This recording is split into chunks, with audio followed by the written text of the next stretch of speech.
Hi everyone, once again welcome back to the channel and today हम बात करने वाले हैं again the triangle and its property chapter के बारे में।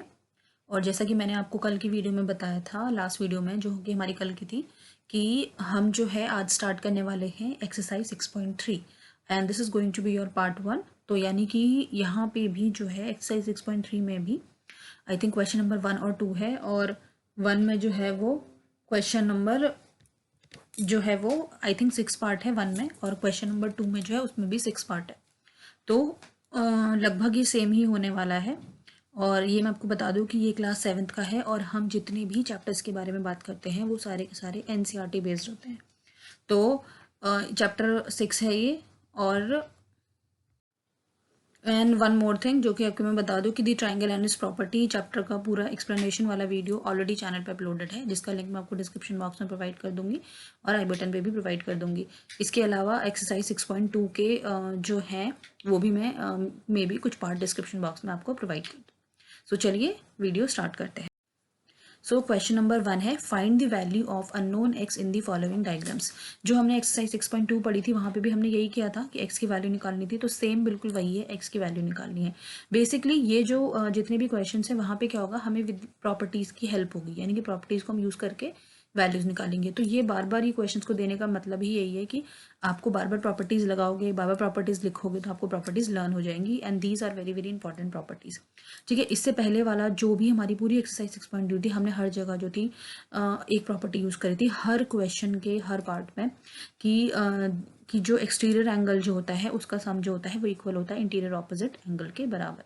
ठीक है, सो अब हम जो पढ़ेंगे, अब यहाँ जितने भी हम क्वेश्चंस पढ़ेंगे उसमें भी एक प्रॉपर्टी यूज़ होगी, और वो एक प्रॉपर्टी क्या है वो हम अभी देखेंगे। ठीक है, सो मुझे एक्स की वैल्यू निकालनी है। यहाँ पे ये मेरा ट्राइंगल दिया हुआ है A B C, angle B 50 degree दिया हुआ है, एंगल सी 60 डिग्री दिया हुआ है, और ए जो है वो एंगल एक्स हमें निकालना है।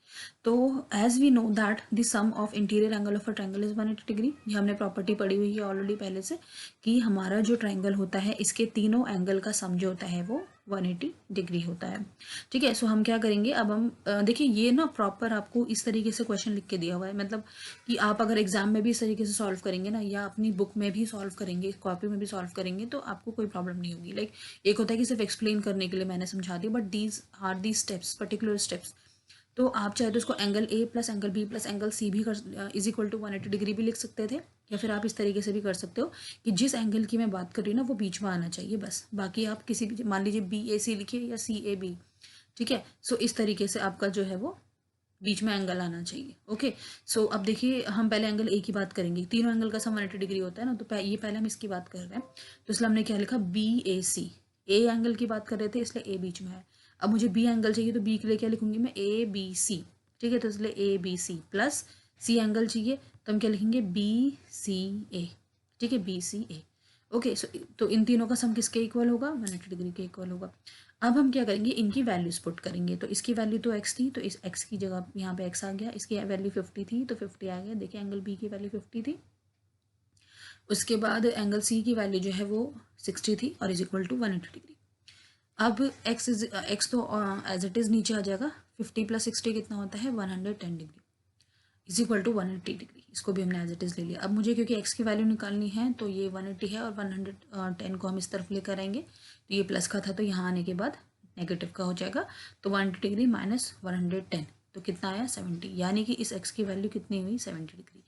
ठीक है, इसमें चेक करने की कोई मतलब मुझे लगता नहीं है क्योंकि बहुत ऑलरेडी इजी है, बट अगर आप चेक करना चाहते हैं कि जो आपने आंसर निकाला है वो सही है कि नहीं है, तो जो भी इसकी वैल्यू आएगी ना एक्स की, या जो भी एक्स की वैल्यू आएगी उसको, और इन दोनों को एंगल को प्लस, यानी कि इन तीनों एंगल्स को प्लस कर देना, 180 डिग्री आना चाहिए किसी भी केस में, ट्राइंगल अगर है तो। ठीक है, तो अगर आपका आंसर 180 डिग्री आ रहा है, इसका अंदर जो आपने आंसर निकाला है वो बिल्कुल ठीक है। ठीक है, सो सिमिलरली अब हमें सारे के सारे क्वेश्चन इसी तरीके से करने हैं, इसलिए मैं आपको एक एक बात, बहुत माइन्यूट चीज़ बता रही हूँ। आगे में भी हो सकता है मैं ना माइन्यूटली ना बताऊँ, क्योंकि चीज़ें बहुत ईजी हैं, ऐसा कुछ डिफ़िकल्ट नहीं है।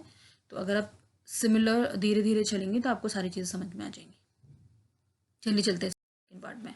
सेकेंड पार्ट में भी एक यहाँ पे सारे ट्राइंगल ही दिए होंगे, हर जगह यही प्रॉपर्टी यूज़ होगी और प्रोसेस भी यही रहेगा। ठीक है, बस थोड़ी बहुत चेंजेस होंगे। अब देखिए यहाँ पे भी आपको एक ट्रायंगल दे दिया, अब आपको एक्स की वैल्यू निकालनी है। ठीक है, अब as we know that the sum of the interior angle of a triangle is 180 degree, तो यहाँ पर भी ऑफकोर्स हम वही प्रॉपर्टी लगाएंगे कि तीनों एंगल का सम जो है वो 180 डिग्री होता है according to angle sum property. ठीक है, अब यहाँ पे अब आप सोचेंगे यार तीन में से हमें एक ही एंगल दिया हुआ है तो हम कैसे निकालेंगे, दो एंगल दिए होते तो तीसरा भी निकाल सकते हैं।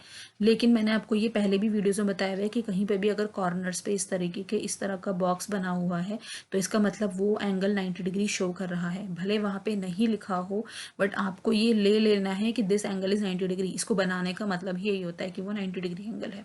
ठीक है, तो इसलिए हमने यहाँ पे लिख दिया triangle is a right angle triangle, so triangle Q P angle Q P R जो होगा वो 90 डिग्री होगा। देखिए क्यू पी आर यानी कि इस एंगल की बात हो रही है, तो इसलिए क्यू पी आर, तो ये एंगल हमारा कितना है 90 डिग्री। तो अब मुझे इसकी 30 मिल गई, इसकी 90 डिग्री मिल गई, तो एक्स की वैल्यू भी निकल जाएगी। बस अब मैंने वही लिखा एंगल क्यू पी आर। ठीक है, क्यू पी आर प्लस होगा P Q R, P Q R यानी कि इसकी बात हो रही है 30 डिग्री की, और थर्ड कौन सा है पी आर क्यू, तो पी आर क्यू यानी कि एक्स की बात हो रही है। अब हम वैल्यूज पुट करेंगे, इसकी 90 वैल्यू थी तो इसमें 90 पुट करी, इसकी 30 वैल्यू थी और इसकी तो एक्स थी, तो और इज इक्वल टू किसके बराबर होता है, 180 डिग्री के बराबर। अब 90 प्लस 30 होता है 120 degree plus X is equal to 180 degree. X की वैल्यू चाहिए तो 120 इस तरफ आ जाएगा, इस तरफ आएगा तो माइनस का 120 हो जाएगा, तो 180 माइनस 120 कितना होता है 60 डिग्री। तो एक्स की वैल्यू कितनी आई 60 डिग्री। ठीक है, सो यानी कि हमारे यहाँ पे ये 60 डिग्री हो गया, ये 90 डिग्री हो गया। चेक करना है तो आप 60 इसकी वैल्यू आई है, ये 90 है, ये 30 है, इन तीनों को ऐड कर लो, 180 डिग्री आना चाहिए।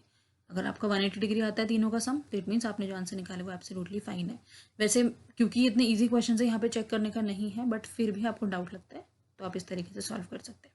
Okay, so that's all for today's. और सिर्फ 2 ही पार्ट हैं, बाकी के जो इसके 2 पार्ट होंगे यानी कि part number 3rd and 4th वो हम पढ़ेंगे कल वाली वीडियो में यानी कि नेक्स्ट वीडियो में। ओके, वीडियो अच्छा लगा तो वीडियो को लाइक ज़रूर कर दीजिए, शेयर ज़रूर कर दीजिए, और चैनल सब्सक्राइब नहीं किया तो चैनल को सब्सक्राइब ज़रूर कर दीजिए। मिलते हैं अपने नेक्स्ट वीडियो में, टिल देन बाय बाय।